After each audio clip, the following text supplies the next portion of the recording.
Ladies, have you ever wondered why some men choose Wonder Bread women over you? And when I say Wonder Bread, I'm just talking about girls who are a bit more plain, a bit more basic, average. And you, on the other hand, are like a divine French croissant and you're confused. You're like, I don't get it. Why are you going for Wonder Bread when I'm right here? There are 3 reasons why this happens, and I'm going to tell you exactly what they. So this video has been making the rounds on TikTok, and it's obviously super cringe, but it goes deeper than that. There's a cottage industry of women on social media apps like TikTok giving dating advice to impressionable women, couching a really hateful message in language of women's empowerment. Like, this user brands herself as TikTok's #1 dating coach and ostensibly makes money from ridiculous takes like this. Nowhere in this monologue does it occur to this woman that perhaps the guy she was seeing doesn't like her as much as this Wonder Bread girl.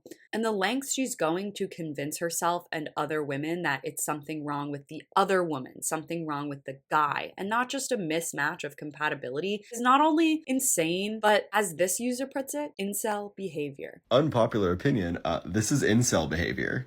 I already know someone's going to accuse me of misrepresenting your words, but in your own words, you said Wonder Bread women are cheaper, more malleable, and less maintenance. Meaning, of course, that your divine French croissant is too expensive for him, too independent for him, and too high maintenance for him. If the only way you can function is to rationalize rejection as you inherently being better than both him and the woman he's actually into, you're insane. When an incel gets rejected, he tells himself that women are manipulative bitches who won't give nice guys like him a chance because they're too busy chasing after asshole jocks who have no future and will treat them wrong. And that's obviously wrong. But by this logic in the video, a woman who gets rejected should tell herself that he's too cheap, manipulative, and lazy, and too busy chasing a woman of a caliber lower than hers. The media has been obsessed with male incels for a while for their misogynistic, sometimes violent behavior that stems from a belief that they are unable to find a meaningful relationship because women are stupid, vain, and ignorant. And it's about time we started calling this out from women as well, because what's happened is empowerment culture, girl boss feminism culture of the last decade has gotten so entrenched in our cultural conversations that we don't even realize it when some of the things these girl bosses say is straight up deranged. If you want to change things about yourself to be more appealing to a certain individual, that's okay. If you don't want to do that, that's also okay. But what you can't do is put down someone else because you're butthurt that you got rejected. She's using the language of women's empowerment to put forward the message that I am better than anyone else. And if you don't like me, you just want to date someone that you can abuse. And that's straight up gross.